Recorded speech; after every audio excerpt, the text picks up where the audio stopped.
సోదరులారా ఆలోచించండి. మరికొందరు సమాజంలో అసలు దేవుడు లేడంటున్నారు, నాస్తికులు. సోదరులారా రండి, పాయింట్ నెంబర్ 1, అసలు దేవుడు ఉన్నాడా? సమాజంలో ఎవరైతే ఏతువాదులము జ్ఞానవంతులము అని ప్రకటించుకుంటున్నారో వాళ్ళు ఏమంటున్నారంటే దేవుడు లేడమ్మా, ఇవన్నీ వ్యర్థం. ఎందుకు? నిజంగా పాపం నాస్తికులకు కూడా దేవుడి మీద కోపమేమి లేదు. భక్తి ముసుగులు, మతం ముసుగులు, భక్తులు చేస్తున్న అరాచకాలను, వీరు చేస్తున్నటువంటి ఆ ఘోర కృత్యాలను చూసి అరే దేవుడు ఉంటే వీడిని నాశనం చేసేవాడు కదా, కాబట్టి భక్తుల మీద ఉన్న కోపంతో వాళ్ళు దేవుడు లేడంటున్నారు. ఎప్పుడైనా నాస్తికుల యొక్క సభలు జరిగినప్పుడు సార్ ఎలా జరిగింది మీ సభ అంటే దేవుడి దగ్గర బాగానే జరిగింది అన్నారు వాళ్ళు కూడా. నాస్తికులు ఎలా జరిగింది మీ సభ అంటే దేవుడి దగ్గర బాగానే జరిగింది సార్ అంటున్నారు. అంటే వాస్తవంగా సహజంగా సహజ సిద్ధమైనటువంటి స్వభావం ఏంటంటే ప్రతి మనిషిలో ఆయన ఒకడు ఉన్నాడు అన్నది అందరిలో ఉంది. కానీ ఈ విధమైనటువంటి కార్యాలు, ఘోరాలు, నేరాలు, ప్రవృత్తులు ఇవి చూశాక దేవుళ్ళు వెళ్ళే ఉంటే వీళ్ళందరినీ నాశనం చేయకపోయాడా అన్నటువంటి భావన వారిదులు. సోదరులు రండి, నిజంగా మరి హేతుబద్ధంగా కూడా ఆలోచిస్తే, ఫర్ ఎగ్జాంపుల్ మనం బజార్లో పోతున్నాం, 4 చక్రాల బండి, దాని మీద అన్ని రకాల పళ్ళు, యాపిల్స్ కానీ, దానిమ్మ కానీ, కమలాలు కానీ అన్నీ కూడా ఒక సిస్టమేటిక్గా, ఒక డిసిప్లిన్గా, క్రమ పద్ధతులు ఒకదాని మీద ఒకటి చూడముచ్చటగా అమర్చబడి ఉన్నాయి.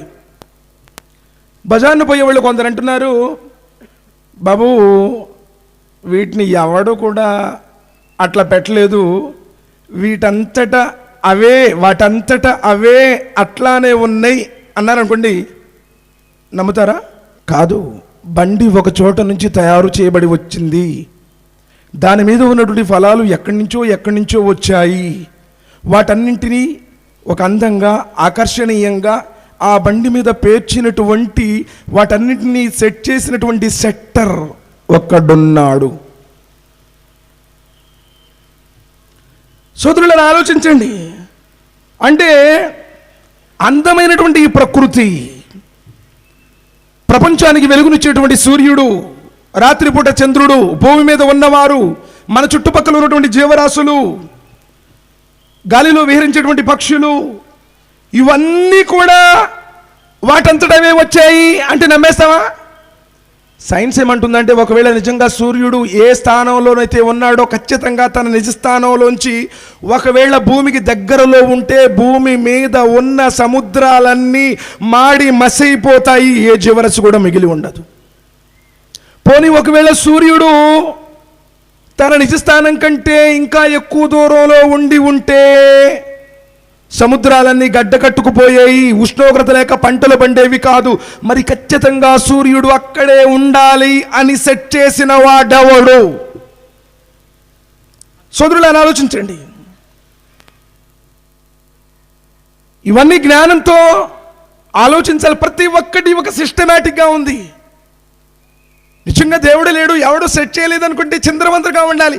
సైన్స్ కూడా అంటుంది బిగ్ బ్యాంగ్ సుమారు 1500 కోట్ల సంవత్సరాల ముందు ఈ సృష్టిలో ఏర్పడిన భారీ విస్ఫోటనం వల్ల అందమైనటువంటి ప్రకృతి ఒక క్రమానుసారంగా ఏర్పాటు చేయబడింది. సోదరులారా ఆలోచించండి. అంటే ఒక భారీ విస్ఫోటనం, బిగ్ బ్యాంగ్, భారీ విస్ఫోటనం. చిన్నప్పుడు ఎప్పుడన్నా పండగలు వచ్చినప్పుడు చిన్నపిల్లలు టపాసులు పేల్చారనుకోండి, పేలిన తర్వాత ఆర్డర్లో ఉన్నాయి డిసార్డర్ అయిపోతాయి. ఎక్కడ పడితే అక్కడ, ఎలా పడితే అలా చూస్తున్న చిందరవందరగా మారిపోతుంది. మరి బిగ్ బ్యాంగ్ భారీ విస్ఫోటనం జరిగితే అందమైనటువంటి ప్రకృతి ఎలా వణుకులోనికి వస్తుంది? ఎంత డిజార్డర్ అయి ఉండాలి లేదే? చూడండి, ఒకవేళ నిజంగా సృష్టికర్తే సెట్ చేయకపోతే భూమి తన ఇష్టానుసారంగా తిరిగింది. ఖచ్చితంగా గంటకి 1678 కిలోమీటర్ల వేగంతో భూమి ఎందుకు తిరుగుతుంది? ఒకసారి 2000 కిలోమీటర్లు, ఒకసారి 30,000 కిలోమీటర్లు తిరగచ్చు కదా. తన చుట్టూ తాను తిరిగితే ఒక రోజు అవుతుంది, అదే సూర్యుడు చుట్టూ తిరిగితే భూ పరిభ్రమణం సంవత్సరం అవుతుంది. ఖచ్చితంగా భూమి పుట్టించబడిన కాడ నుంచి అదే వేగంతో ఎందుకు తిరగాలి? ఎవడు చేశాడు దానికి ఆ రిమోట్? ఆ విధంగా సోదరులను ఆలోచించండి. మరి సూర్యుడు ఖచ్చితంగా తూర్పునే ఎందుకు ఉదయిస్తున్నాడు? నా ఇష్టం, ఎప్పుడు పడితే అప్పుడు వచ్చేస్తానని చెప్పేసి కొన్నాళ్ళు ఉత్తరం, మరి కొన్నాళ్ళు దక్షిణం, మరి కొన్నాళ్ళు ఇంకో పక్క ఎందుకు ఉదయించడం లేదు? సిస్టమ్, ఈ సిస్టమాటిక్ సృష్టికి సెట్ చేసిన వాడు ఒకడు ఉండాలి. బుద్ధి ఖచ్చితంగా ఒప్పుకున్నది అంతే. ఫర్ ఎగ్జాంపుల్, మనం వచ్చాం సార్, అందరూ చూడటానికి లైన్లు కరెక్ట్గా కూర్చున్నారు. ఇక్కడ స్టేజీ, విఐపీస్ కూర్చోడానికి, గౌరవతులు కూర్చోడానికి ఒక రకంగా, వెనక బ్యానర్, ఇటో లైట్ అటో లైట్. ఇది చూసి కొంతమంది ఎవడో సెట్ చేయలేదండి, అవి అట్లా వచ్చేసాయంటే బుద్ధి ఒప్పుకుంటుందా? బుద్ధిహీనుడా, ఇవి సెట్ చేసినవాడు ఒకడు ఉండాలి అన్నది చెప్తుంది. అలానే ఈ సృష్టిని సెట్ చేసిన వాడు ఒకడు ఉండాలి. బుద్ధి ఖచ్చితంగా ఒప్పుకున్నది అంతే. చూడండి, నిజంగా గ్రహాలు వాటి కక్షల్లోనే ఎందుకు తిరుగుతున్నాయి? నక్షత్రాలు వాటి మార్గాల్లోనే ఎందుకు సంచరిస్తున్నాయి? ఎందుకు ఒకటి ఢీకొనడం లేదు? ఒక నక్షత్రం కనుక రాలిపోతే కొన్ని లక్షల కోట్ల పరిమాణంలో ఎక్కువ ఉంటుంది భూమి కంటే.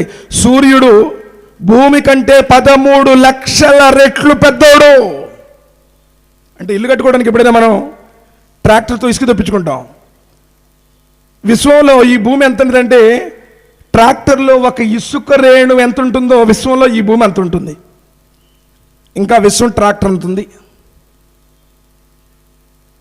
ఎంత గొప్పదైనటువంటి విశ్వం. మరి ఇది నిజంగా ఇదంతా ఒక సిస్టమేటిక్గా ఎందుకు నడుస్తుంది అని ఆలోచిస్తే తప్పకుండా మనకు అర్థమవుతుంది. దీని రిమోటు ఒక సర్వోన్నతుడైనటువంటి ఆ సృష్టికర్త దగ్గర ఉండాలి. సూర్య సజ్దా స్వరణం 32 వాక్య నంబర్ 5. యుదబ్బిరు الأمر من السماء إلى الأرض. ఆకాశం నుండి మొదలుకొని ఈ భూమండలం వరకు సృష్టిలో ఉన్న ప్రతిదీ ఆయనే నడిపిస్తున్నాడు. నువ్వు కోరుకొని తెచ్చుకోవడం వల్ల. ఇప్పుడు ఏదైనా ప్రభుత్వం వ్యతిరేకంగా చేస్తే మనం ధర్నాలు చేస్తున్నాము, రాస్తారోకోలు చేస్తున్నాము, మనకు కావలసినటువంటి హక్కులు పొందడానికి. అలానే ఎప్పుడైనా సూర్యుడు ఆగిపోతే మనం అందరం ధర్నా చేసి రప్పించగలుగుతామా? చేయలేవు. ఈ సృష్టి ఎప్పటికి కూడా మానవుని యొక్క అదుపు ఆజ్ఞలోనికి రాదు. మరి ఎవడు ఖచ్చితంగా దీన్ని ఈ విధంగా మెయింటైన్ చేస్తున్నాడు? ఇష్టం ఉన్నా లేకపోయినా. ఎండాకాలం బాగా చెమటలు పట్టేస్తే ఇళ్లలో ఉండలేము. మాకు ఇప్పుడు ఇంత ఎండొద్దు అంటే ఆగిపోద్దా? పోనీ ధారాపాతంగా వర్షం వారాలు పడుతుంది అనుకోండి, వరదలు వచ్చి కొట్టుకుపోతున్నాయి. లేదు, ఇప్పుడు వర్షం కురవడానికి లేదు. ఇప్పుడు లైట్ మనకు అవసరం లేదండి, ఆపేస్తాం. ఎందుకంటే మనం తయారు చేసుకున్న దాన్ని మనం ఆపేసుకోవచ్చు. సృష్టిలో ఏ ఒక్కటైనా సరే నీ అదుపు ఆజ్ఞల్లో ఉందా? సోదరులారా, ఆలోచించండి.